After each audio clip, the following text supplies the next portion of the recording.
You are living in the most dangerous time in American history. We won't take a single back step. Former professional basketball player is now the Republican Party's choice. Can you imagine Royce White, the U.S. Senator?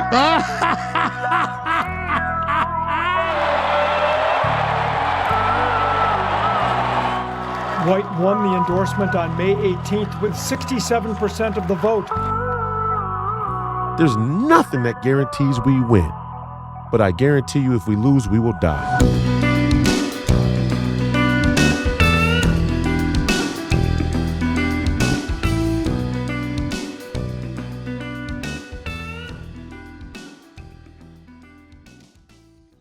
Welcome back to another episode of Please Call Me Crazy, brought to you by Free People Radio, powered by our favorite sponsor, TireGet.com. That's TireGet.com. You have to buy tires from somebody. You might as well buy them from us. Help fund the movement, help support the movement. We believe in the freedom of movement, and that's exactly what the establishment wants to take from you now.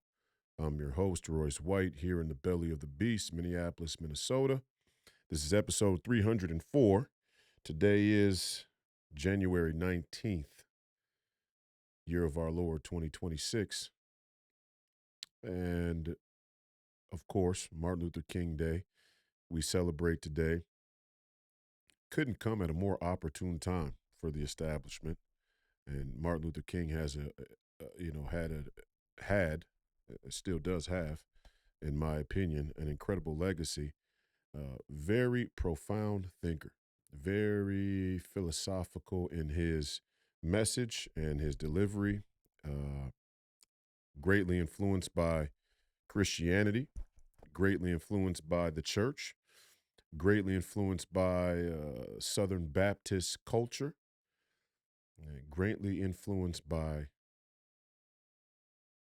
the intellect. I've said on the podcast a number of times now, and I'll continue to say that the spirit and the intellect are inextricably linked.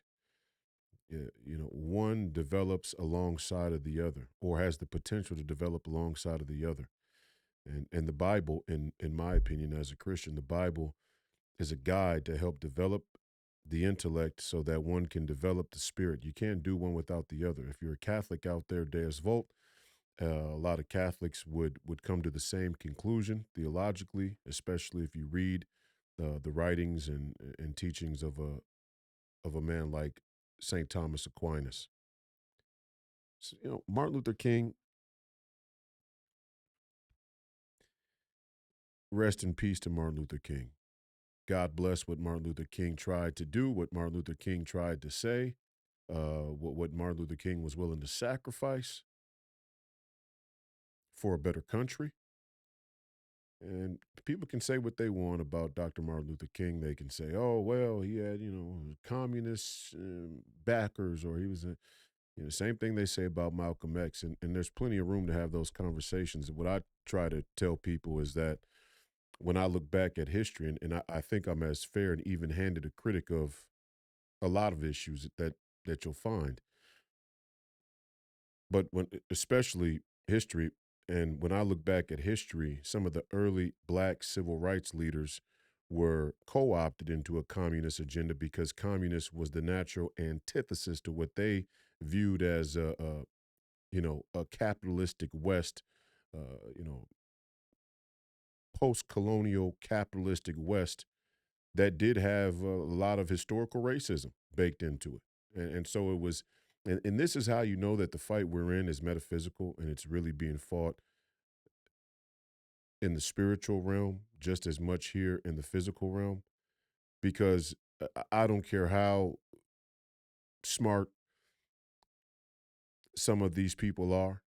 I don't care how much time and money they have on their hands or in their hands.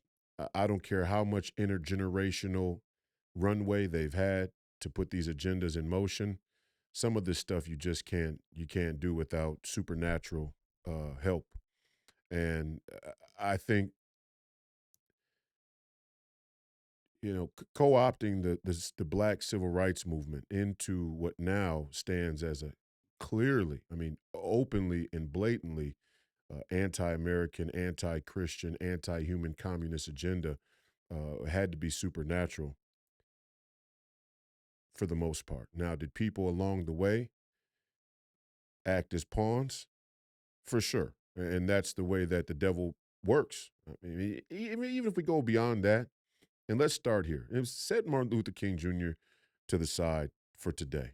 And I want to come back to Martin Luther King Jr. on another day. Some people will say, well, it's Martin Luther King Day. Why wouldn't you talk about Martin Luther King today? Well, because, history is history. And I love history as much as anybody. But we have a crisis going on right here in Minnesota right now. And I think it's the most important it's the most important thing happening in our country for a number of reasons. Professor Penn and I discussed some of it the other day on Friday. If you didn't get a chance to see that episode of Hebrews, make sure you go and catch up. We've been missing in action for a while. It feels good to be back in the chair and doing the solo deal. But this is the most important issue in our country. Minnesota now is the convergence of a political agenda in this country. It's not a coincidence. It's not a coincidence. In the case of Minnesota, it is in the physical realm. It is a conspiracy, and it is right up in your face. It's not a conspiracy. It's just how the system works, and it's how the propaganda works. You think it's an accident that one of the biggest scandals of financial fraud and government fraud, Governor Tim Walz resigning, saying that he would no longer pursue another term in his governor's bid, and then you have this shooting, and then you have the propaganda to try and make the shooting the most important story of the day. You think that's by accident? It's not by accident. It's not by accident at all. This is exactly what they have to do. They lost the referendum in 2024. Enough of the working class said, you know what? Despite how we may feel about any of these cultural wedge issues, we have to get back to some fundamentals. We have to get back to some basics. The basics are border, debt, forever war. If we don't have a border, we don't have a country. If you don't have a country, you don't have citizenship. If you don't have citizenship, you can't have a conversation about rights, human rights, civil rights, women's rights, gay rights, rights for the old, rights for the young, rights for anybody. There are no rights if you don't have a country, if you don't have citizenship. The debt is out of control. The American working class is being crushed, and we've been getting crushed since the 2009 financial crisis. And during that time, Barack Obama was, quote unquote, the most progressive president in American history, and he was responsible for the greatest transfer of wealth to the top 0.1% of any time in the history of human civilization. Forever wars. We're tired of being involved in all of these wars. We're tired of these foreign entanglements. We're tired of being interventionists. We're tired of being the world's police. We're tired of sending our young men and women to die on a battlefield for something that we really don't understand, let alone believe in. Border debt, forever wars. That was the referendum in 2024, and President Trump won that referendum. Or let's say, for lack of a better way to put it, the Democrats showed up to the referendum in such embarrassing fashion. The American people, a majority of the American people, were forced to choose President Trump, even if they saw there was no alternative. Now I'm here as a MAGA candidate and with my Make Minnesota Great Again red hat, which I guess is a sign that you're a Nazi, because I'm not running from the line. President Trump's value to the American political culture, to American politics, whether you agree, disagree, whether you like him, dislike him, whether you love him or hate him, one thing nobody can deny is that President Trump represents the greatest deviation from the status quo of American politics, maybe in American history, but for sure in my lifetime. And we can go right back through the list. Clinton, status quo. Bush's, status quo. Barack Obama, status quo. Joe Biden, status quo. Jimmy Carter, status quo. Bush Sr., status quo. I mean, you almost have to go back to John F. Kennedy. You almost have to go back to JFK to find well, Reagan. Okay, Reagan. And Reagan is an interesting one because he was a deviation from the status quo in a lot of ways, but a lot of things got rolling underneath Ronald Reagan that made the status quo stronger than ever as well. You got to go back and listen to those debates. We played it on the podcast one night. The presidential debate in the Republican Party between Bush Sr. and Ronald Reagan. And you got to go listen to Ronald Reagan on Firing Line with William Buckley and listen to the things that he says about foreign policy and OPEC and oil and our relationship in the trade deficit and the fight with the Russians, the Cold War with the Russians. Ronald Reagan is given credit for having crushed the Soviet Union. And that's why a lot of people, Republicans mainly, still hold Ronald Reagan in a high regard, is because for a long time, for the better part of the 20th century, the Russians were promoted as the greatest threat and enemy to the American people or to Western society. And because the Soviet Union fell while Ronald Reagan was in office, and Ronald Reagan's trade policy had a lot to do with the demise, the sharp decline of the Soviet Union, people hold Ronald Reagan up. But you never forget the security state that got a running under Ronald Reagan. Never forget Ronald Reagan was shot. Never forget Ronald Reagan was really never the same after he was shot. And never think for a second, anytime a president is shot, especially one who was saying and doing the things that Ronald Reagan was accidental or coincidental. Not accidental, but coincidental. These things don't have, there are no conspiracies, but there are no coincidences either. And in this case, some of this is just how the system works. Of course, they want to try and crush a political candidate that has any chance of actually changing the status quo. Bringing us to today and the situation unfolding here in Minnesota, or the situation unfolding in our country, another referendum on President Trump, and it's coming from both sides of the aisle. It's like, well, President Trump is failing the American people. Okay, well, if we're going to go there, and look, this isn't me caping for President Trump. Okay, the man's political career speaks for itself. But I will say this in fairness, uh, if we want to hold President Trump to that high of a standard, a sort of zero tolerance, zero sum, nothing is good enough but perfect standard, then we've all failed this country. It's not just President Trump. We've all failed this country. And you could make an argument that no politician today could step into the office, could step into any political office and do anything that would satisfy a people who know that they've abnegated their own responsibility. I was telling a friend of mine the other day, and I say this because we have to get back down to the basics and the fundamentals to save this country. That's why I say it.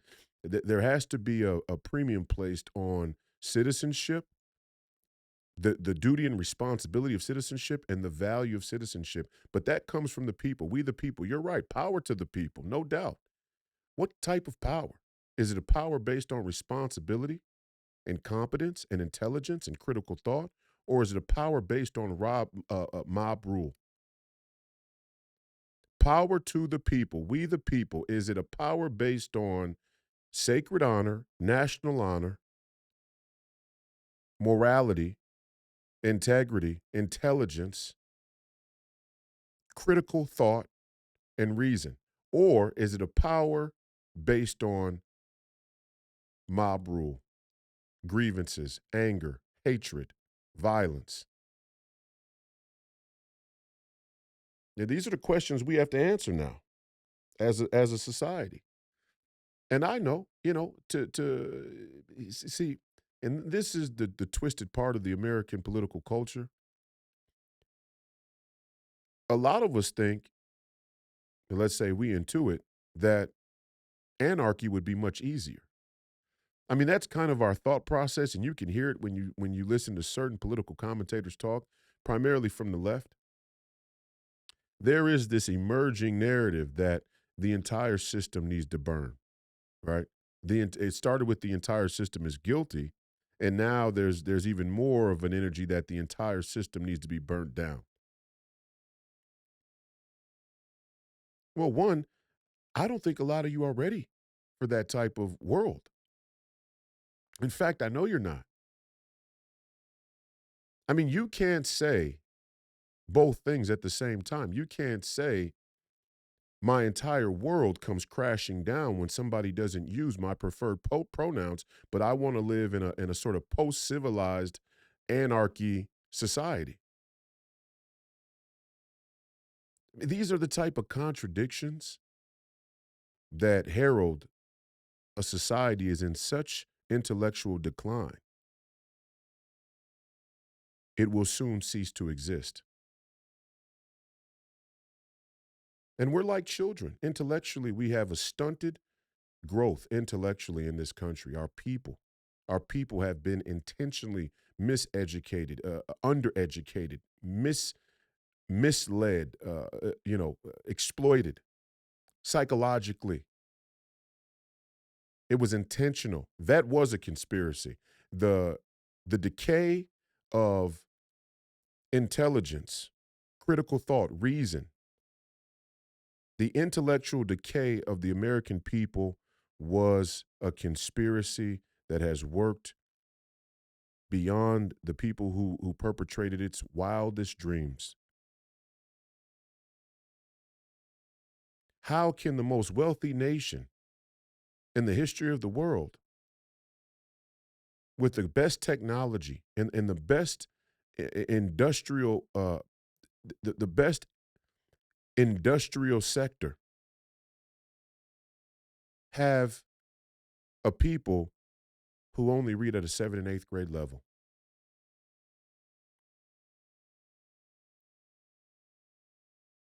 You can't believe that that's coincidence. You can't believe the undereducation, the misinformation, the propaganda waged on the American people was by accident. Both sides of the aisle. We don't have to talk about political party. We can talk about political philosophy, and we can say, we can deduce that when you look at the power around the world, and this is one of the great gaffes of the entire political conversation as well. You can look at the power around the world and ask, who are the dominant forces? Well, okay, the post-World War II democratic liberal order, also known as the New World Order, also known as the international rules-based order. How do you have an international rules-based order with no rules? Oh, well, rules for thee and not for me.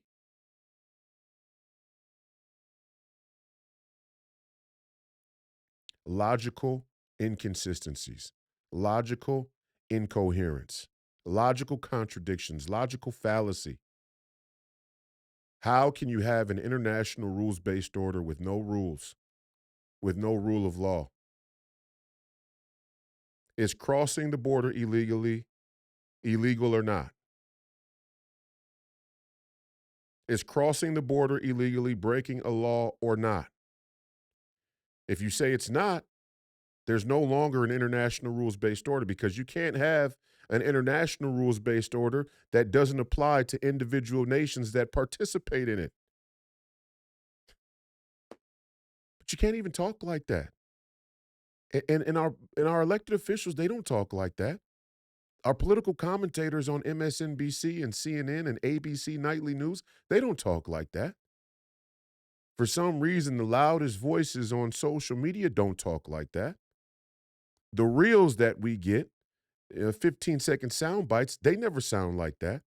They never get down to the basics. And for some reason, we don't see. There isn't a boogeyman. We are the mindless robot. We are the mindless zombie. We are the horde fulfilling the prophecy, our own. It's a self-fulfilling prophecy of our own destruction. We haven't confronted that yet. We haven't been willing to wrestle with that yet. Yeah, we could point at a person all we want, and we can go down the list. We can talk about Epstein. We can talk about the Clintons. We can talk about Klaus Schwab and Bill Gates, and we can talk about President Trump and Barack Obama and so on and so forth, right on down the line. But that's just a small part of the story. It's a small part of the story. It really is. And look, I'm not saying we shouldn't say the names and rightfully call people out for their role in corruption or the things that they do that aren't wrong. I'm not saying that at all. I have no problem calling out the names. But what I am saying is at some point, no matter who's in power, no matter who we elect, no matter who leads, no matter who we can use as a scapegoat for our own ineptitude, we do have to deal with our own ineptitude. And for all of these people who talked about who talk about collectivism, collectivism versus the value and the premium of the individual. For all these people who talk about collectivism, we sure never really diagnose the collective problems or start to do any real do anything real to deal with it. That's why on my show I say convenience will be the death of freedom. Now, you show me another person in American politics who even talks like that. Convenience will be the death of freedom. It's not convenience of the system. It's not convenience of the oligarchs. It's not convenience of the corporations. It's the convenience of you in your daily life. And if you want to talk about the people, power to the people, the only way you can do that, with any real punch, any real meaning, is if you are willing to be the difference you want to see in the world. Mahatma Gandhi, idol of Martin Luther King. Be the difference you want to see in the world. We have a snowflake culture. We have a peacock culture in America. We have a peacock culture in modern society where everybody just points the finger and says, it's this person's fault or it's that person's fault. Scapegoating. We have an epidemic of scapegoating. We have a crisis of leadership. We have a failure of citizenship. We have an epidemic of selling out and scapegoating.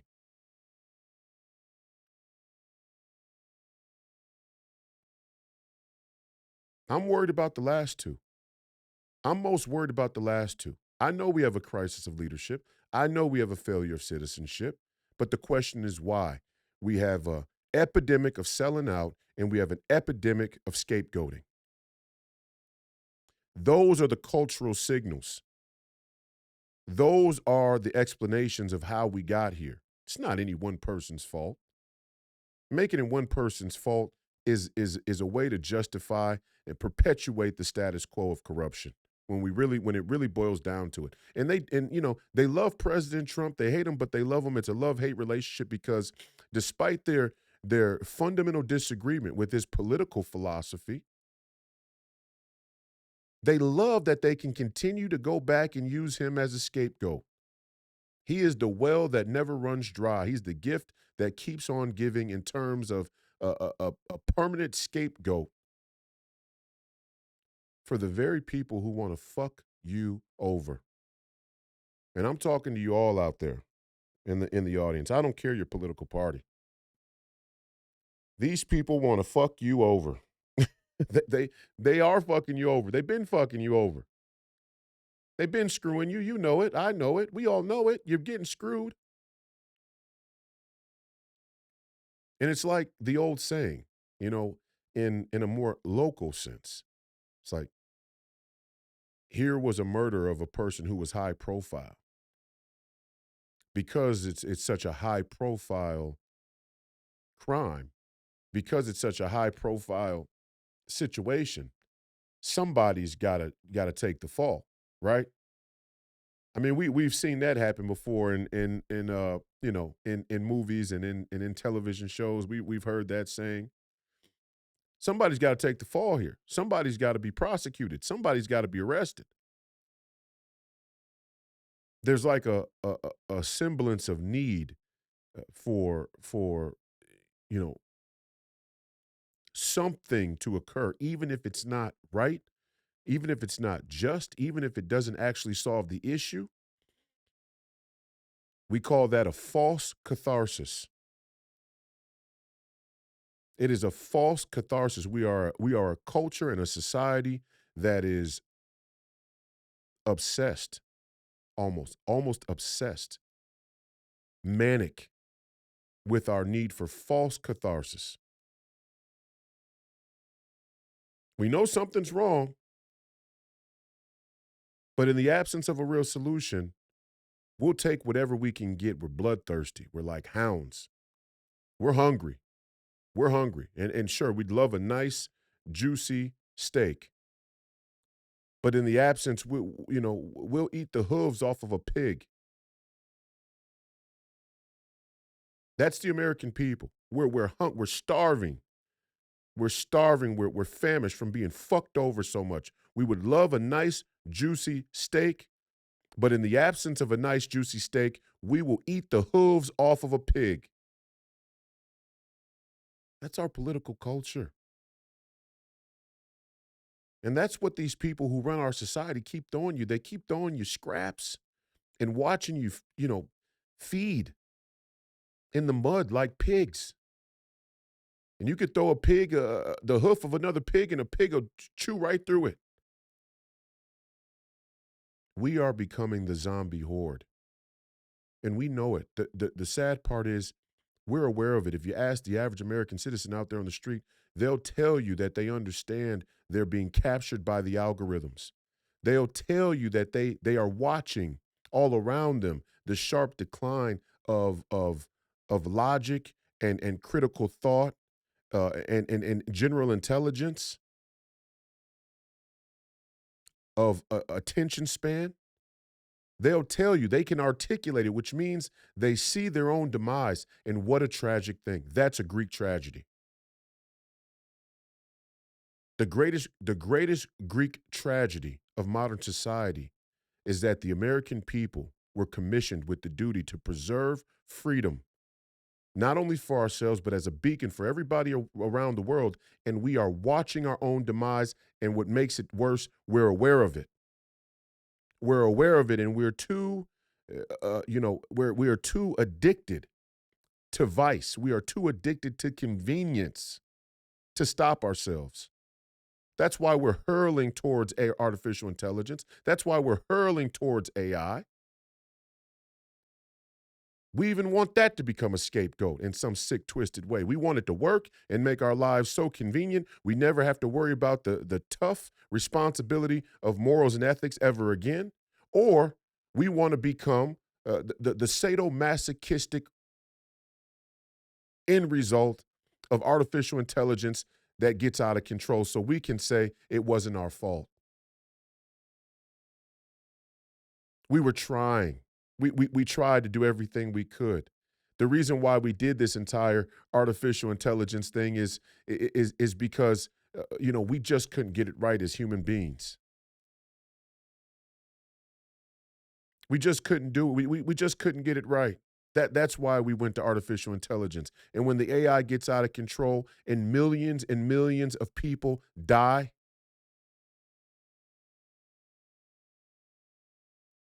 we'll say we tried. We had to. We tried. No, we didn't. We didn't try. We didn't have to, and we didn't try. And this here in Minnesota, Minneapolis, the belly of the beast, I've been saying it for 3 fucking years straight. I told you so. Never feels good when it knocks on your front door right at home. 3 years straight I've been saying this is the belly of the beast. Why? Why? Because it's the best example of the American uniparty. That's why. It's not about the Democrats or the Republicans. It's the best example that the two political parties play games with the American people to their own detriment, collectively to our detriment as a nation. Minnesota, belly of the uniparty beast.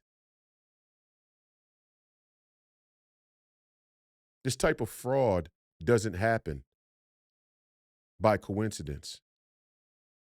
It doesn't just happen. $20 billion doesn't get frauded from a state government or the federal government. But the Pentagon doesn't have $18 trillion go missing on accident. It's not coincidence. No, $18 trillion just got up and walked out. Didn't even go anywhere. There was no cash. In some cases, there probably was cash. There probably were some black bags of cash dropped off somewhere. But in the for the most part, it was numbers on a screen, which makes it even more of an indictment. How does a fully digital economy and accounting that is all computerized have $18 trillion just go missing? $20 billion just go missing. Now, you can say two things. You could say, well, some people were sleeping on the job. And there's some of that. There's incompetence. There's a rise of radical incompetence in American society. There's no doubt about that. But you can just as well deduce that there are people who are highly predatory, capitalizing on the growing incompetence in American society.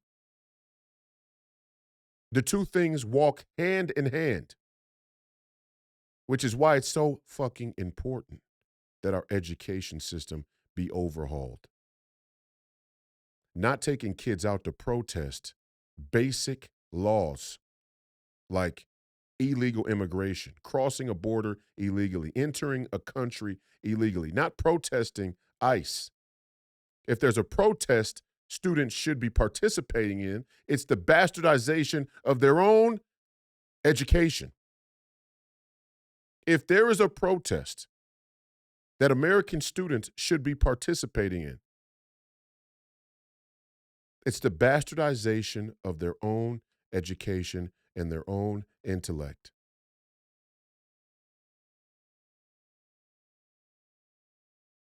But, I mean, where would they learn that from? Where would they learn? Where would your average American student in today's America? Where would your average student in today's America learn the sense of citizenship and birthright as an American to be upset enough to understand how bad they're being mistreated and exploited in the American education system? Where would they learn that from?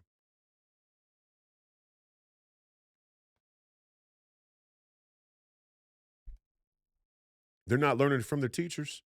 They're not learning it from their college professors. They're not learning it from you at home, the parents.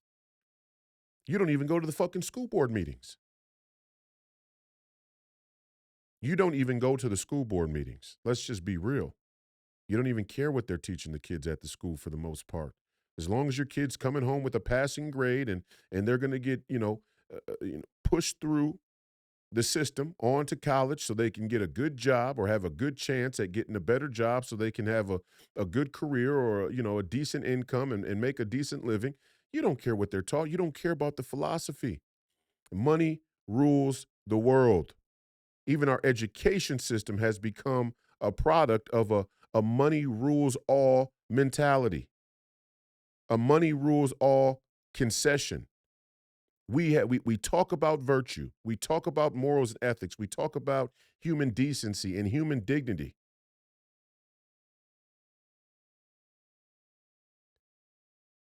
But the greatest transgression against human dignity is accepting that money rules all. And then the same Democrats have the audacity to tell me, eat the rich.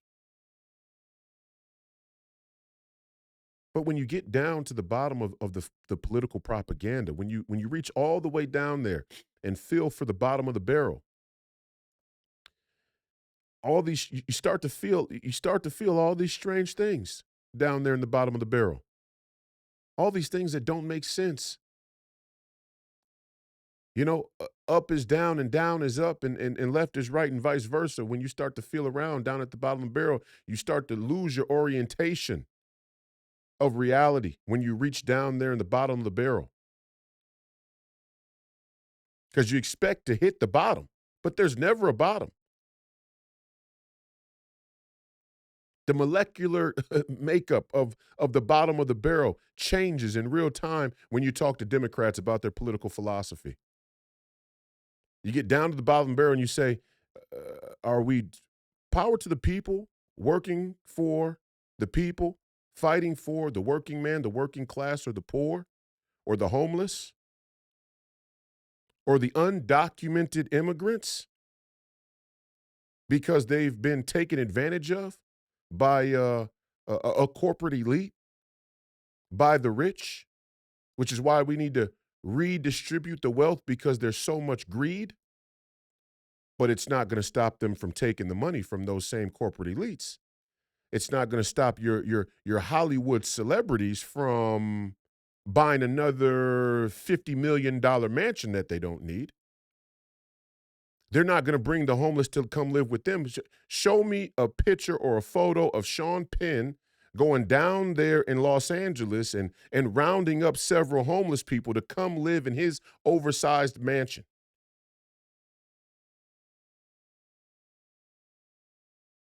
Hell, at least Keanu Reeves is trying. And I don't know the whole story, but, he seems like a guy who's trying to at least line up the way he lives with the things that he says. It's like, man, I just want to walk around like a regular guy. There's some sacred honor in that. He's like, I know I'm John Wick. I know I'm Neo from the Matrix, but I just want to be a regular guy. Unicorn in that world. Actually willing to live out the things that he says. The rest of them are all faking. They're faking it in real life the same way they fake it on the big screen. And that's why they detest people like me. That's why their Hollywood executive producers would never allow somebody like me to get a huge platform. The people who you see with huge platforms, they have them for a reason. The people who had to dig their platform out of the mud against the momentum and against the the direction, against the wind, uphill, against the establishment, those are the people who really have something to say. But we have to ask ourselves, do we believe that?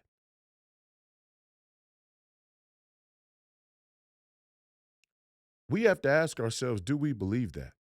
How do we decipher who we should be listening to and who we shouldn't? How do we decipher who we should be listening to and who we shouldn't?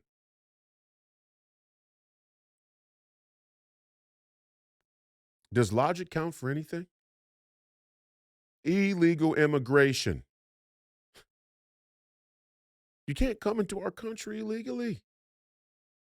Well, there's no such thing as illegal on stolen land, on stolen ground. Shut the fuck up. Shut the fuck up with your esoteric fucking history. Let's make it real clear. The Native Americans were not some altruistic, humanitarian, nonviolent people. The Native Americans fought wars with other Native Americans. The Native American tribes fought wars with other Native American tribes. They had tribal territory. And they would fight, and they would kill, and they would die for their territory. Was it concretized in a formal, what we call nation state, recognized by some international community? No. But that doesn't mean the mechanism didn't work the same way. The Native Americans had tribes, those tribes had territories, and there would be fights all the time over those territories. And I guarantee you, if other Native American tribes from Central or South America decided one day to take an expedition, a journey, went on exploring into some other Native American tribe's territory, there's a good chance that they would face resistance, conflict, if not all-out war. Now, sometimes, sure, maybe a Native American tribe brushes up on another Native American tribe's territory, and for whatever reason, there's a mutually beneficial agreement to share on the territory or trade or whatever the case may be. That happens, no doubt. But it's not going to happen without fair representation from both tribes or both sides of that territory.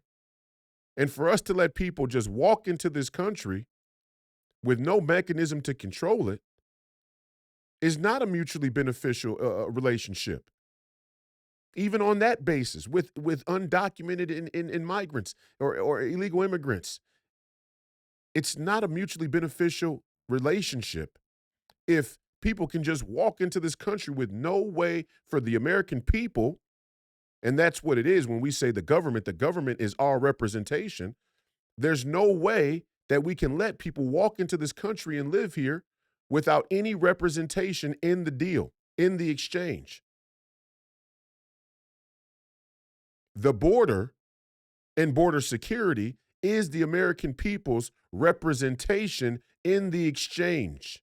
And then we get to decide if it's mutually beneficial and how it's mutually beneficial. And that's why you should participate in the political process and make sure the people who represent you understand how to increase the value of your citizenship so they can negotiate a good deal for you. But I don't think people are even interested in that so much anymore. I think people are much more interested in the WWE, cultural wedge issues in theater, the sort of gossip, reality TV, pro wrestling of American politics. And that is a damn shame. It's a damn shame, and it's a damn shame that on this day, on Martin Luther King Jr. Day, people would be that fast and loose with the truth. People would be that shoddy with their politics, with their philosophy about politics, but more so their philosophy about life, with their first principles. But some of you have no scruples. You have no scruples. You have no morals. So you can't have any first principles. That's the problem with relative truth. That's why every time I see one of you 18 to 35-year-old women on social media talking about your truth, living your truth, I just shake my head. What the fuck is your truth? See, and this has become a hallmark of the Democrat Party, and this is why the referendum is so strong in the gender war as a subtext of the political war in America. There is a reason why the feminist movement is the driving force of the Democrat Party. There's a reason why the gender pay gap is always tip of the tongue for somebody to talk about or describe the inequality and injustice in American society.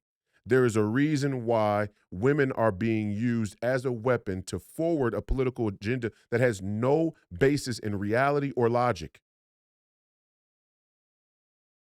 And it doesn't. It doesn't. In your personal life, and this is what I want to say to people. You could disagree with that. I know there are a lot of women who are triggered by that, even me saying that, even me calling that out. There's a lot of women who are going to be triggered by that. There's a lot of women out there right now who are triggered by what I just said.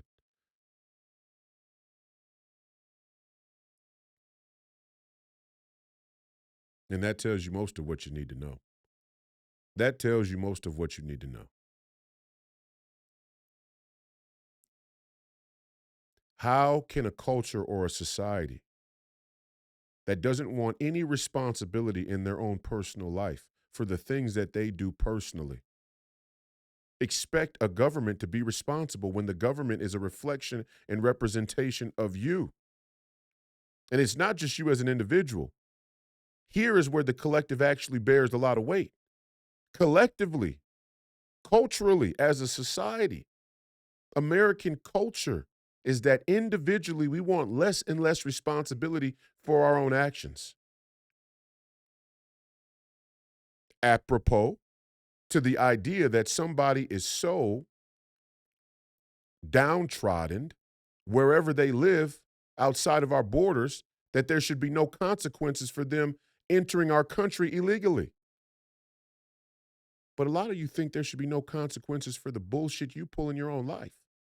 And that's the real truth. That's the buried lead here. The buried lead is that we talk about corruption of the government. Even that becomes a scapegoat for our inability to confront the fact that we don't want to deal with the corruption in ourselves. That our government is a reflection of the net nature of American citizens. That's what we're dealing with here. That's why no matter who we elect, nothing ever seems to change. Our founding fathers were brilliant in saying a representative government actually works, but you get the government you deserve. Yeah, you get the government you deserve. The government is a reflection of the will of we the people. And it's back to my point. We don't want to take responsibility in our own lives. Everybody's in, my truth. I can't tell you how many women I've come across on Instagram, and maybe this is my algorithm feeding me, but I can't tell you how many women I've come across on Instagram who talk about leaving their husbands who they have multiple children with because they're just unhappy. They are unfulfilled. They want something more or something better. They believe they deserve something else. And I'll see the comments and say, you go, girl. You look out for you. You look out for number one. You look out for your own happiness. You look out for your own feelings on this given day. However you feel today, you look out for you. But you want the rest of the world to look out for everybody else. You want to look out for you, but you want the rest of the world to operate in a fashion where we have to look out for everybody else first. That is the fundamental contradiction of the gender war and the political war and the geopolitical philosophy in this country and around the world. Fundamental contradiction. Too many people believe in relative truth. Too many women believe that in their personal life, they should be able to look out for themselves first, their happiness, their fulfillment, their desires, their goals. But when it comes to politics, when it comes to policy, when it comes to government, the American people as a collective, the American people and our nation as a state, as an entity, as a political entity, should look out for everybody else first. And a lot of you don't see any problem with that at all. I mean, it's one of the most narcissistic things I think I've ever even read about, let alone witnessed. I've never even read about a culture that has become more narcissistic than our own. No, President Trump's not the narcissist. What's narcissistic, again, is that the predominant force in American political culture is the feminist movement. It's not Christianity. It's not MAGA. It's not America First. It's not the Republican Party or the Democrat Party. It's not the LGBTQ. It certainly isn't black people. It's not illegal immigrants as a voting bloc. The predominant force in American political culture is the feminist movement. And even more importantly, the collective of women. And none of these men even have the balls to stand up and say it to you, to confront you. Some of them do. We're seeing more and more start to step up and say it, say the quiet part out loud, but few and far between. And I don't say it out of malice or hatred. I don't say it, out of dislike. I say it because I love you. I love you, and people who love you tell you the truth. There is a logical inconsistency so profound in this worldview, no nation can survive it. We need our women to understand the value of citizenship. We need our women to understand the value of nationhood. We need our women to understand the value of having a country and having some loyalty or some fealty to our country and our countrymen and women and our children. We need women to participate in that thought process, in that modality. We need women to understand it, fundamentally. And right now, you have contradicting worldviews. In your own personal life, you want things to be for you first. Not your husbands, not your children, not your families, not your parents, not your siblings. You. You come first in your personal life, but America comes second, or let's say last, in your political life.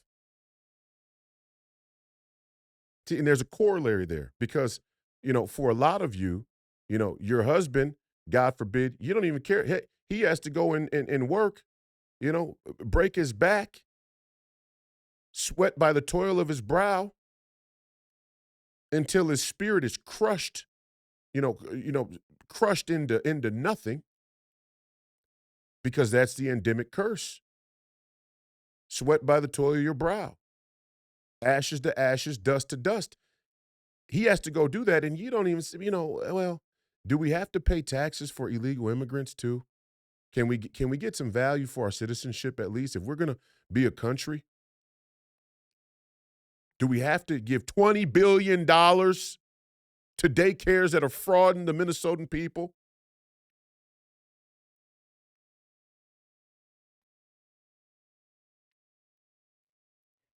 Out of altruism, huh? And then you want us to believe that you're doing it out of altruism? You're doing it, for charitable reasons? You're doing it out of a spirit of charity? You're not even charitable in your own life. You're not even charitable in your own home. A lot of you. Let's just be real. Quiet as it's kept, a lot of you aren't even charitable in your own life. So you can't simultaneously hold these two views and have anything authentic and genuine. That's why people on the right who are logical, who are conscientious, look at you all and laugh. And I have to say, I'm sitting here myself and I'm laughing. I'm laughing at the whole. I'm laughing at it. Now you're a freedom fighter. Now you're a freedom fighter. All of a sudden, you're a freedom fighter. No, you're not a freedom fighter, and it's not just women. I don't want to. I don't want to make it seem like it's just women. What's even more embarrassing is you men who are willing to follow along so you can keep getting laid. There is nothing more despicable in the history of human civilization than a man that is willing to forego the morals and the ethics that he knows to be true, universally true, in pursuit of being laid. Now, I'm not talking about, whether or not you're getting laid and the morality of that. What I'm saying is, these things to be categorically false, to be demonstrably false, and you're willing to play along on the off chance that it could get you laid. There is nothing more dishonorable than that. And that's another crisis of American culture. It's not just the women and saying, this is my truth. I'm going to live in a completely relative reality, divorced from anyone else. It's not just that. It's the men who have been willing to go along with it. And there are a lot of you out there, a lot of men who are willing to go along with the charade. And I spit at your feet. You disgust me. And I've said this on the show before, and I'll say it again. Maybe it's because I've never had a problem getting laid. That I'm well positioned to speak at this time in American history. Maybe it's because I've never had a problem with my sexual or romantic pursuits that I need to be one of the people that steps up and just says it like it is. And I know some, in my personal life, I know men that hold certain beliefs, but they're afraid to say it in front of their wives. They're afraid to say it in front of when the women are in the room. You people are fucking cowards. And I'm making a list. I'm making a list of people whose hands I will never shake because we're getting to that point. Everything's all cool until, you know, until the fate of a nation is on the line. And you people are going to sit here and pretend that there's any excuse or justification whatsoever for letting 15 million illegal immigrants come into this country? Are you kidding me? Are you kidding me?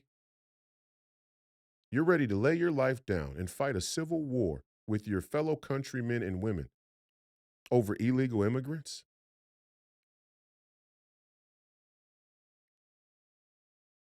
It's almost unbelievable. Almost. If I didn't see it with my own two eyes, you'd have trouble getting me to believe it. But I'm watching it. Back to the basics. Citizenship. Citizenship is important. Citizenship has value. And your elected officials should be working day and night to increase the value of your citizenship. And if nothing else, not plummet it into the ground. If you let 15 million illegal immigrants come into your country and you commit to taking care of them with federal funds, federal funding, or state funding, you are plummeting the value of citizenship. Now, maybe we don't understand the citizenship as a function or the value of it. And sure, okay. But we have to ask ourselves, without citizenship, what would life be like? What would life be like in this country without citizenship?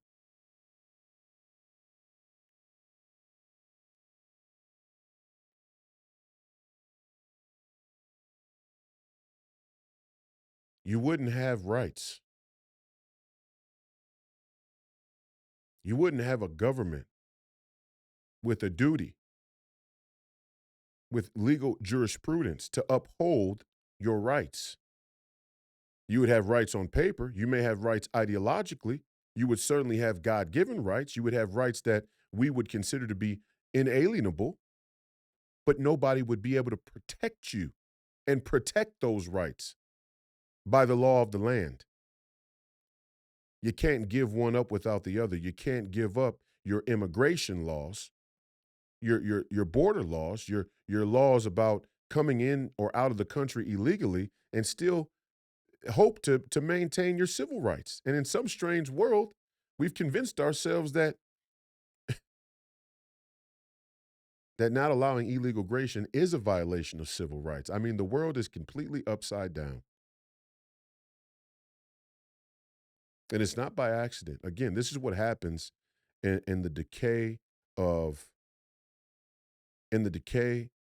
a country's intellect. It's like there's a brain rot. Now you don't feel it, you don't see it, you don't see it. You all are on social. I'm watching you. You all are on social media. You're posting, funny 5-second videos. Funny 5-second videos and memes and horoscopes have become your identity. They've become your philosophy in life.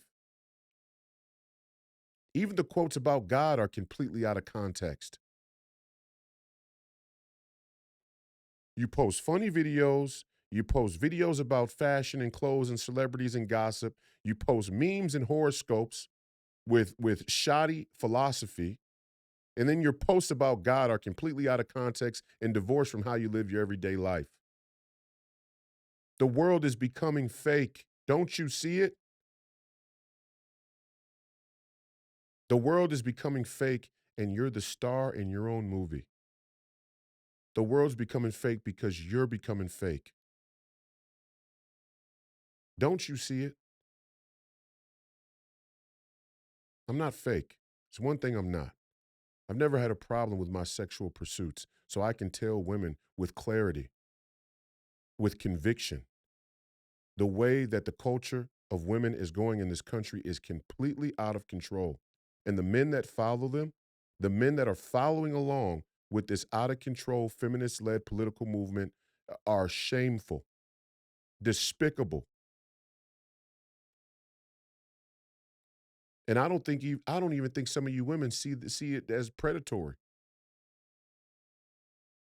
It's like men following along with feminists that say trans men are really women, and then those men end up in prisons with women.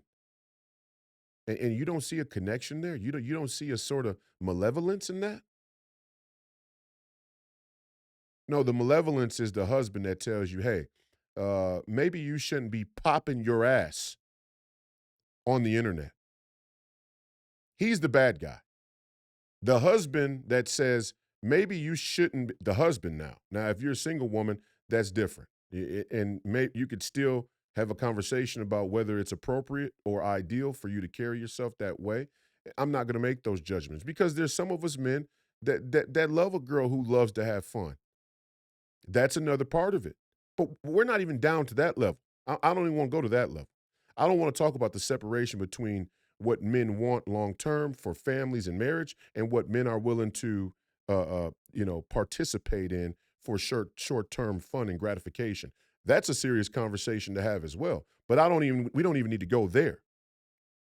Let's just talk about women who are married popping their ass on social media.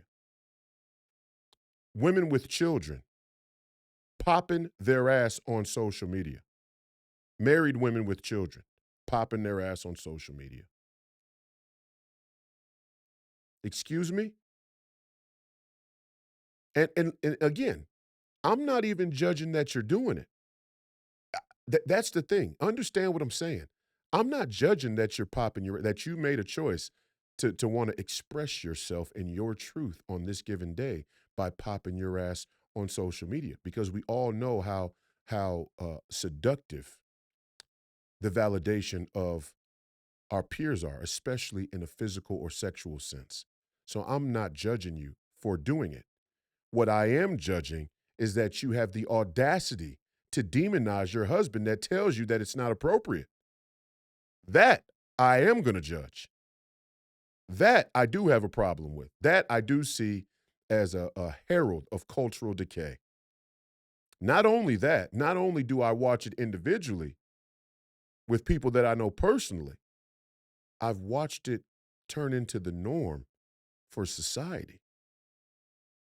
All of these mainstream media outlets that talk about gossip and personal relationships characterize the husband that wants to protect his wife or his girlfriend or the mother of his children by encouraging her to not behave that way on social media as a controlling, misogynistic, abusive man.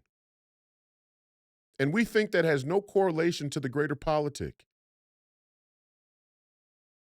No, that is the whole issue. I try and tell people this all the time. We get to talking about this issue or that issue is the border or is, the Ukraine or Israel or it's, gas prices, insider trading. It's like there's a highbrow intellectual political conversation happening in this country that's completely divorced from the everyday function of how people live.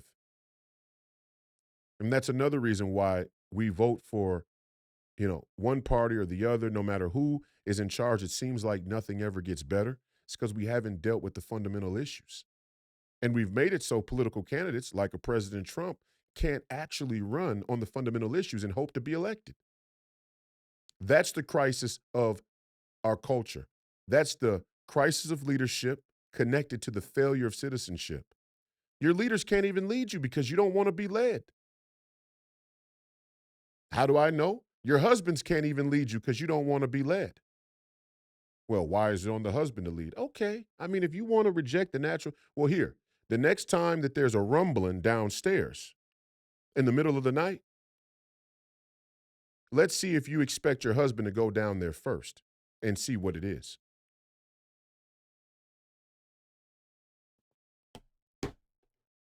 There's no biological difference between men and women, but we all feel a sense of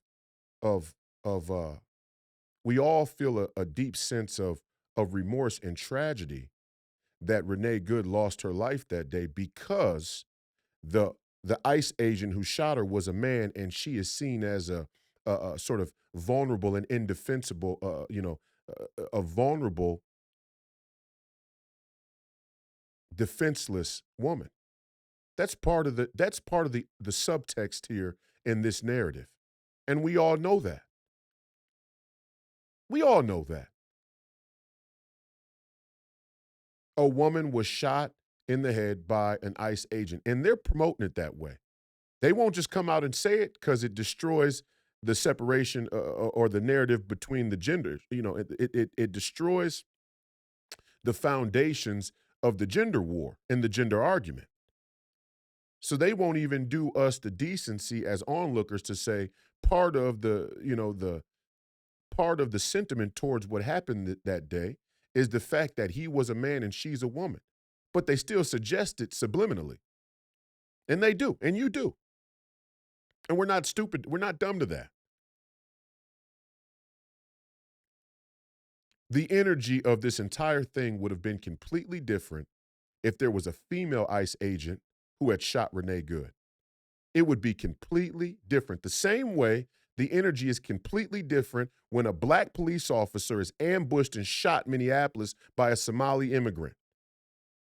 Completely different energy. I didn't see any protests or rallies for him. I didn't see anybody, in the streets protesting for the officer, the black police officer that was ambushed and shot in the head on the south side of Minneapolis by a Somali refugee. I didn't see anybody come out of the woodwork for him. Part of it is that he's a cop. Part of it is that he's a black cop. But part of it is that he's a man. And culturally, we just accept that shit happens to men. Bad shit happens to men. But when shit happens to women, all of us men go, we have a sense of, ugh. Even if you completely disagree with Renee Good's politics, or ICE's operation, or whatever the case may be, as a man, when you see a woman shot in the head, a part of you, there's a part of you, maybe a small part of you for some of you on the right, but there's this part of you that because the natural impulse for men is to protect women.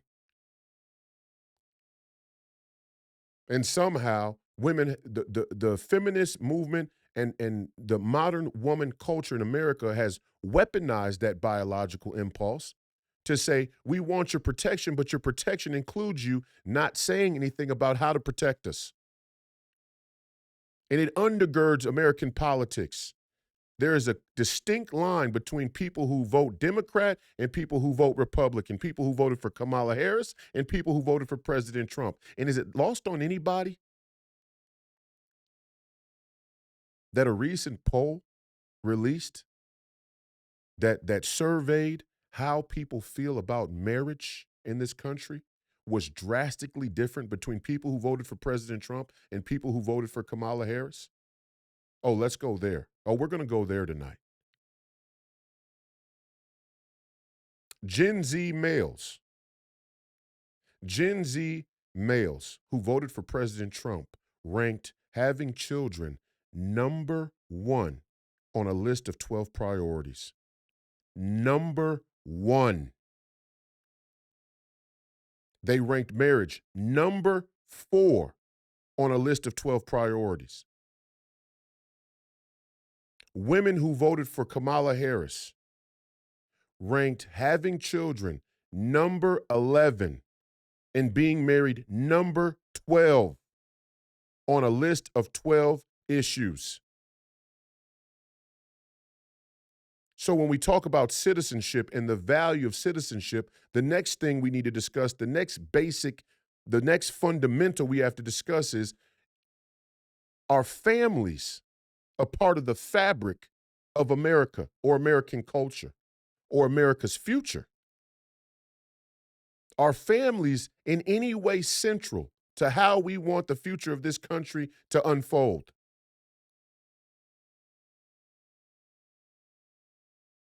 From an ideological or romantic standpoint, or even functionally?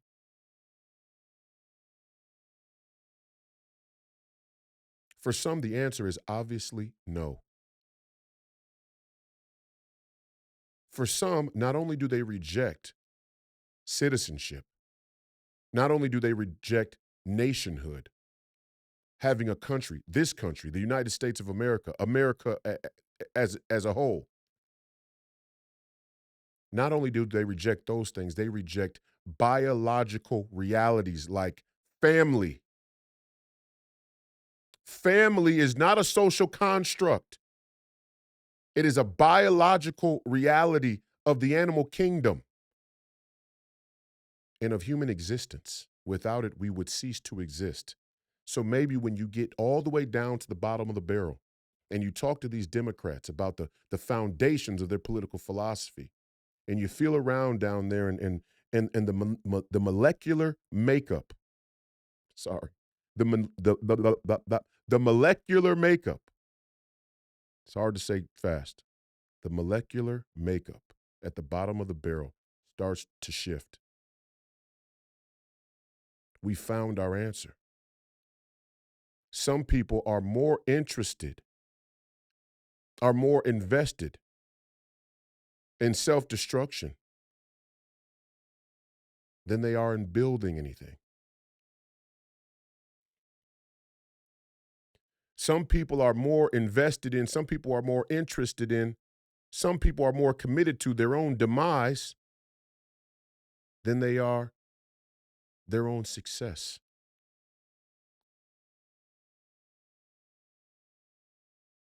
That's why happiness is such a fickle thing. And that's why it's dangerous for a society to anchor itself based on the idea of one's happiness. Back to the fundamentals.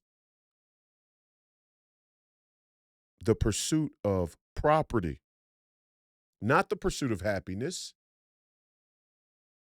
Even that was a psyop. Even that was a profound psyop in the history of America. Life, liberty, and the pursuit of property, which placed an emphasis on ownership. But the pursuit of happiness is the pursuit of something that's so abstract you can't really touch it. You can't really pin it down. If you can't pin it down, it's easy to manipulate. Life, measurable. Liberty, freedom, we're working our way down the ladder. Even that can be ambiguous for some folks, especially without a Constitution and Bill of Rights. But the pursuit of happiness, now we've gotten so ambiguous as to be able to capture a society and a sort of narcissistic propaganda that says the truth is relative to you. And if the truth is relative, then power is certainly relative. And if power is relative, then when you're in power, when you actually get the reins in power, you'll do whatever you possibly can to keep the reins of power, even if that means crush everyone else in your path. Everyone else in your path.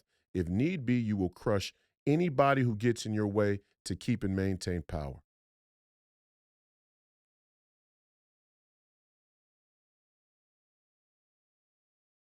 And we see it. That's the message here tonight. We see it. We see what you're really doing. We see what you're up to.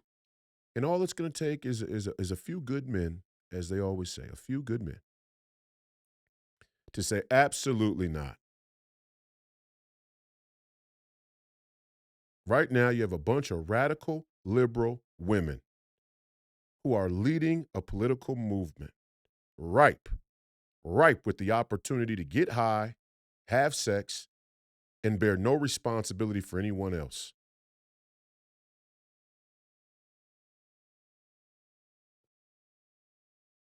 And we are watching them make a public pitch for illegal immigration. And they are. That is the pitch. And they can say, oh, nobody supports illegal immigration. It's not what ICE is doing, it's how they're doing it. It's not what President Trump says, it's how he says it. And that's an old way to get around what's being done or what's being said.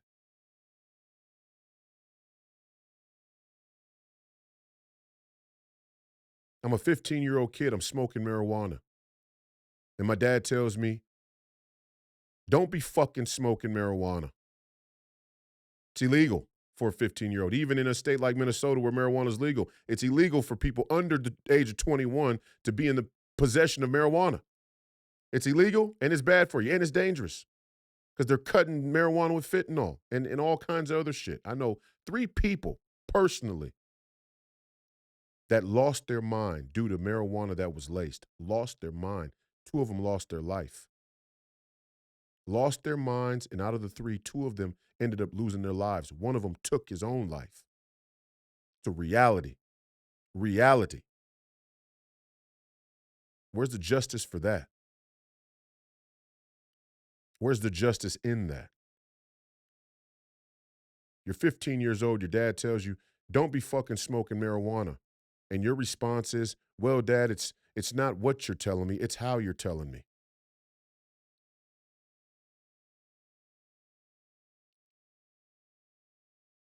I loved a coach that was going to hold me responsible. Dave Thorson, University of Minnesota, assistant coach, was my head coach at De La Salle High School. Tough as they come. Tough as they come. Intense. All day, every day. He was an intense guy. There wasn't a moment, and you knew. I mean, even when you were around him as a player, when I was around him, off of the court, on the bus, on the way to a game, or at a banquet, or at a dinner, or wherever we were, even when you were around him, you were conscious of the way that you behaved. You were conscious of the way that you carried yourself. And because he held that standard, there became a consensus of the guys who played for him of how we carry ourselves, if he was to die tomorrow. And a lot of it had to do with a sense of identity and purpose and sacred honor and a set of rules and expectations about right and wrong. Does that mean people won't make mistakes? No, of course not. But there was a standard. And the point is, when you do away with the standards, you leave nothing for people to aim to that's good anymore. When you do away with the standards of goodness, the only place you have to go is down. And that's what we've done in this country. We've done away with the standards of goodness. So we are hurling into the ground, hurling into an abyss, a bottomless pit is more like it. We don't know where the bottom is. We're just free falling.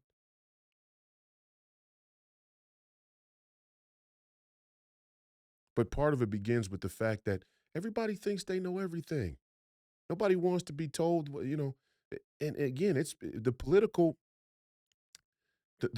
culture is just a flashpoint for people's unwillingness to deal with the fact that you really don't know what the fuck you're talking about. You really have no clue what the fuck you're talking about. Your logical first principles are all off base. You haven't even been taught the basics of how to deduce what's true and what's not, how to find truth, how to seek truth, and how to find truth. In philosophy, they call that epistemology. There's an epistemological crisis in American culture. People don't even know how to find the truth, let alone retain it and be able to articulate it back in a conversation that's emotional, intense. So you just get a bunch of people yelling at each other. And the first man that, just calm down, everybody calm down, okay? Is entering the country illegal or not? The answer is yes. Okay. Should there be consequences and penalties? Yes. That's the case. If we agree on that, how do you suggest that we remove 15 million illegal immigrants? You'll have one person shout from the back, there's no such thing as illegal on stolen land. We got to talk about it. There's no such thing as illegal on stolen land. We got to talk about it. Shut the fuck up back there. Damn it. We were just getting somewhere. Shut your fucking mouth back there. All land is conquered land. There isn't a piece of land on the planet Earth of any significance or value that hasn't been conquered at some point in history. And that is right on par with the broader political agenda and philosophy that they hold, that there shouldn't be any borders anywhere. There shouldn't be a thing, such a thing as citizenship. We should all be citizens of the whole world. Who's in charge? You? Are you going to be in charge of global citizenship? Are you going to be in charge of global governance? And part of me thinks some of these people do have aspirations that grandiose. A, that they could be in charge of global governance. B, that they could do it well, that they could govern well. You don't even govern your own life well. You don't even have a good sense of self-governance. How the fuck are you going to accomplish global governance? You don't even have a good sense or grip on self-governance. How in the fuck are you going to accomplish global governance? How are you going to succeed in global governance? You can't even govern you in your own life.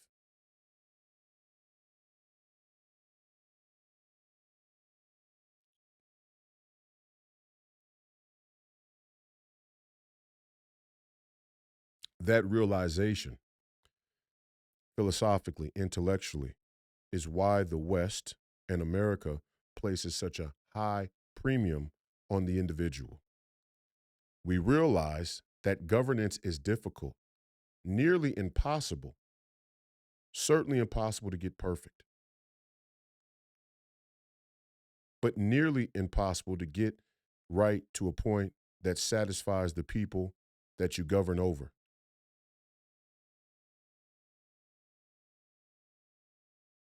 The individual is the answer.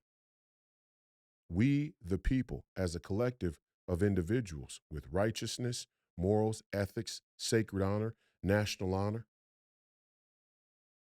and a genuine sense of care and integrity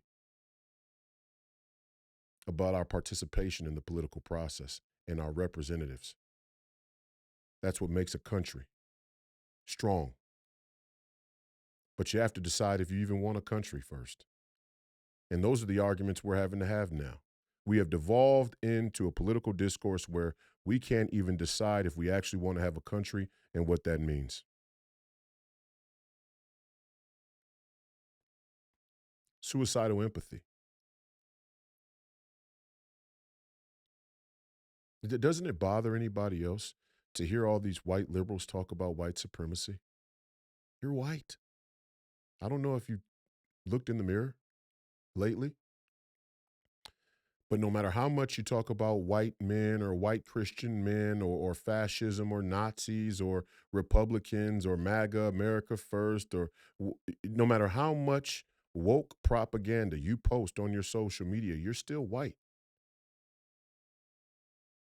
And as a black man, I find it extremely disingenuous that the pillar of your political platform is white supremacy and delineating who's a white supremacist or who's racist from who's not based on skin color, and you're white. Isn't that fucking convenient for you as a white person to be able to tell me which other white people are racist and what white supremacy means? The only white supremacy I really see in society today seems to come from white liberal women who think they can tell black men what to say and what to think. And as a cherry on top, a lot of you black people, for some strange reason, are willing to follow and parrot the same ideas.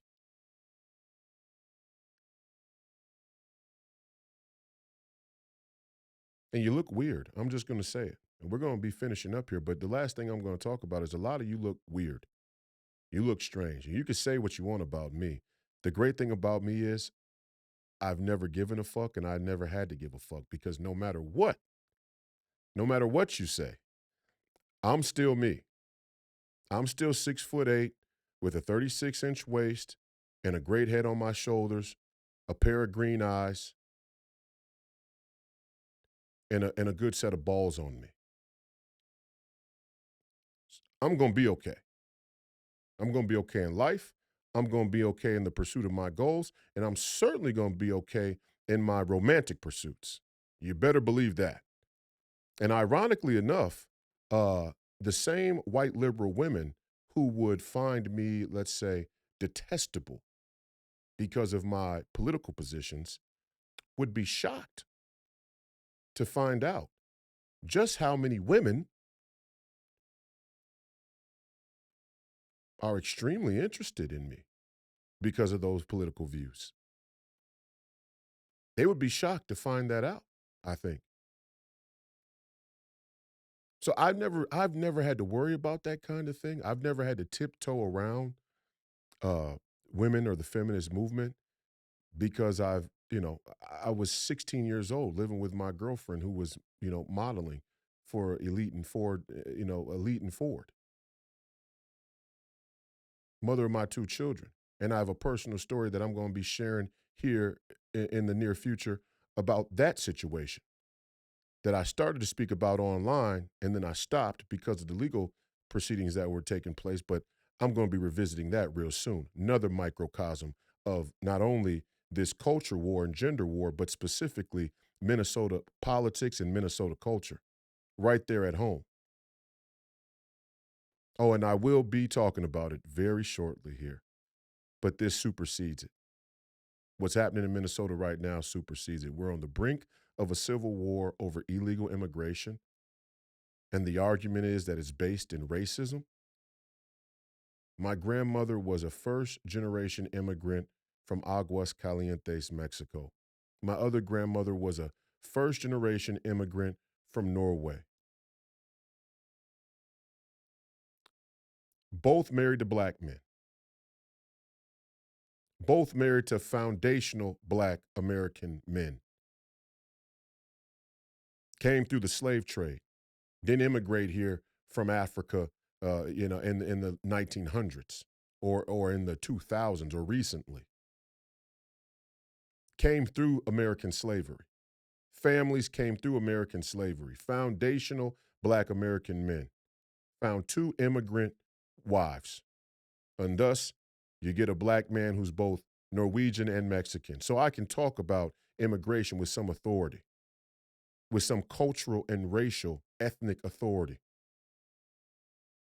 Illegal immigration is illegal.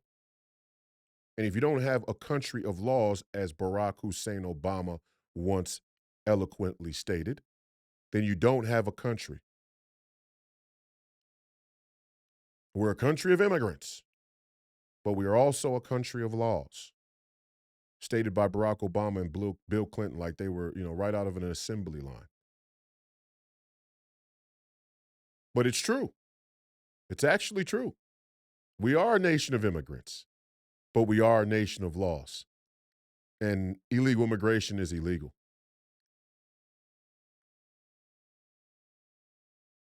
And so obstructing ICE officers, federal officers, from removing illegal immigrants from this country is completely and utterly wrong.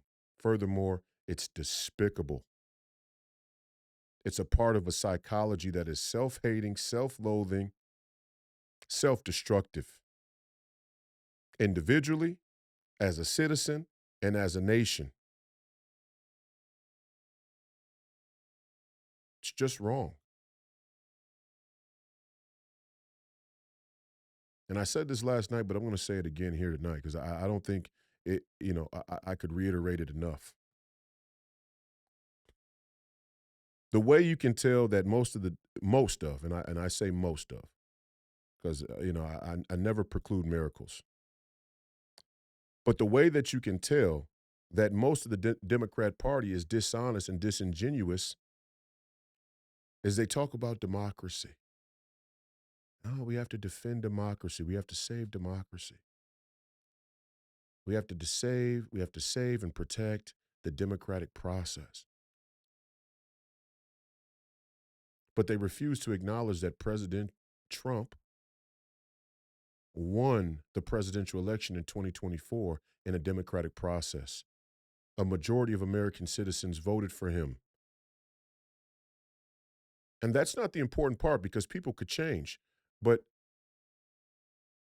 they voted for the campaign promises and ideas that he ran on. And one of them was the border.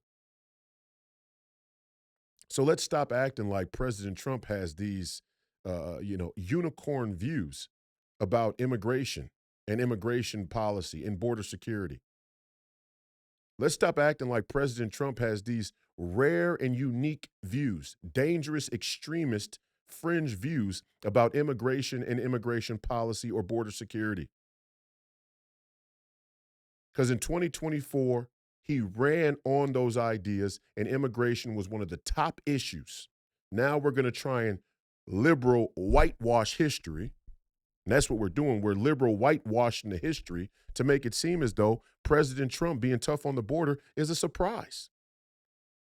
No. What you thought was, well, we snuck the 15 million illegal immigrants in here already. So we accomplished the goal. And now we can use those 15 million immigrants as long as they stay in the country. If they are removed from the country, then the entire operation, the entire mission is undone. Do you think we're stupid? And some of you don't even realize that 15 million illegal immigrants were let into this country on purpose. And that's an indictment of your own adulthood.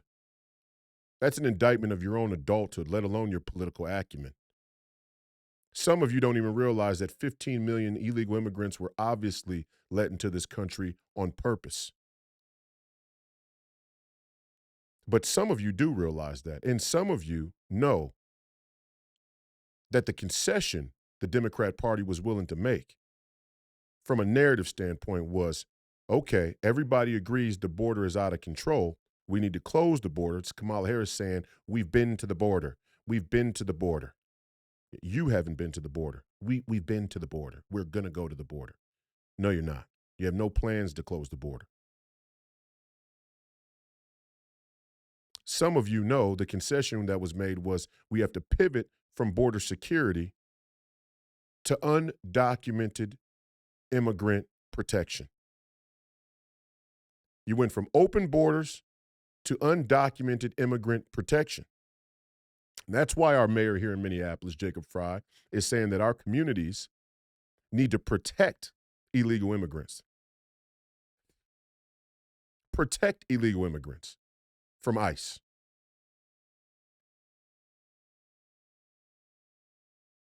I'm sorry to say it. And I say this sincerely. I'm sorry to say it. But if you're here illegally, you have to go home. Make your plans now. You have to go home. Or as our grandmothers used to say, you don't got to go home, but you got to get the hell up out of here. That's it. That's it. I'm sorry. It's sad to say that you were a part of an agenda of mass migration that was intended to destroy the fabric of this country, the value of citizenship. And unfortunately, it would be a disservice and injustice, as Martin Luther King Jr. would put it, to the rest of the Americans if we allowed you to stay.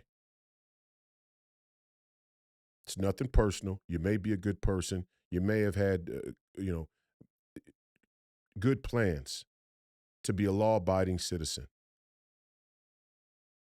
But the blame is not on us. The blame is on the people who are running this country that used your desperation in their own political agenda. We're sorry, but you have to go home. And President Trump, kind and decent-hearted as he is really saying, leave the country and come right back so that we can process you properly. And even that's not good enough. That tells us that it's not actually about giving people a pathway to citizenship or prosperity and well-being, to the American dream. Leave the country and come back so we can have a mechanism to control and document who's living here. If you don't want to do that, I'm sorry, we can't help you. We cannot help you. It's been another episode of Please Call Me Crazy, brought to you by Free People Radio, powered by our favorite sponsor, TireGate.com. That's TireGate.com. You have to buy tires from somebody. You might as well buy them from us. Again, TireGate.com. You go in, you put in promo code FPR for Free People Radio. You get 3% off your final purchase. You do that. It helps us continue to run here. You all got to buy tires. Buy them from us. You get a discount. You buy them from people who actually believe in citizenship and the freedom of movement. Very few companies, few and far between, that actually have America first views anymore. So stop by TireGate.com and grab some tires if you get a chance. FreePeopleRadio.com. You got a store there you can visit, RoyceWhite.us. I have to mention caucuses, February 3rd here in Minnesota. Make sure if you're in Minnesota and you have any problems whatsoever with the two-party political system and the feeling that nothing ever gets better no matter who we elect, make sure that you go to caucus on February 3rd. I used to think that politics were all theater, and a lot of it is, until I got involved, and I saw the process for myself. And what you realize is that the real theater of American politics isn't just what you see on CNN or Fox News. That's a part of it. But the real theater of American politics is that the WWE Pro Wrestling on Fox News and CNN is intended to keep you out of the political process, intended to keep you commenting on social media as though that's real civic duty and participation, while the people who understand the way the system works do the politics for you. Politics is done at a local level. For example, somewhere in your respective jurisdiction here in Minnesota, whether it's your congressional district or your Senate district, there is a BPOU. There is a basic political operating unit of the Republican Party. You need to find out where it is and who it is. Join the party. Go to caucus on February 3rd. It's going to take you about 2 hours. And then there's going to be a congressional convention. And then there's going to be a state convention where you can decide or you can help cast a vote on who you want to endorse as your statewide candidates. And that is how you end up with politicians who are puppets. The people who you are given to choose from were selected for you by a group of individuals that understand how the process works, and they are pruning that process of populist candidates. That's what the American primaries are intended to do. They prune both parties of the populist candidates. Now, lucky for me, the Minnesota Republican Party swung in the direction of MAGA so heavy in 2024, I was able to win an endorsement and win a statewide primary. But I guarantee you the referendum is on now. You look at John Thune, you look at Kennedy down there in Louisiana, you look at all of these people who are against President Trump, shoring up our hemispheric defense and making sure that we're there in Greenland so the Chinese or the Russians can't sail their submarines through the Arctic and advance a strategic position on us militarily. Watch the people who are against action in Greenland, and it will show you the wing of the Republican Party that is trying to prune the two political parties of the populist candidates who are against the America First movement. Go to caucus. It's February 3rd, Minnesota. Go to the caucus. The 2024 election was Vicksburg. February 3rd is Gettysburg for the Republican Party. Gettysburg. If you want to resign, if you want to quit, if you want to pull out and say, to hell with it. I'm so upset with President Trump that I'm just done with the entire political process. Fine. Then you'll get the government you deserve, and by God, we all will. Appreciate your viewership and listenership today and in the future. God bless you all. God bless America. Godspeed. For the right, the just right, not the far right, the just right. Hold the line. President Trump, continue to carry out the mandate given to you by the American people. Signal from the noise. Ignore the noise. And to the rest of the American people out there, you better get familiar with the signal from the noise. The signal is we ended 2025 with the single greatest drop in homicides on record. You think that's by accident? We ended the year 2025 with the single greatest decrease in homicides nationally on record. Gasoline is down below $2 in some places. The trade deficit is as low as it's been since the financial crisis of 2009. You're not paying taxes on tips. You're not paying taxes on overtime. Shortly here, income taxes may cease altogether and property taxes are on deck.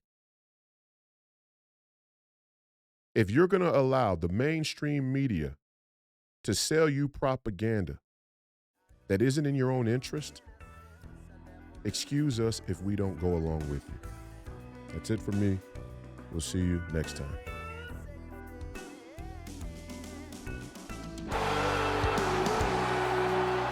Everything's up on the bar. We're all in.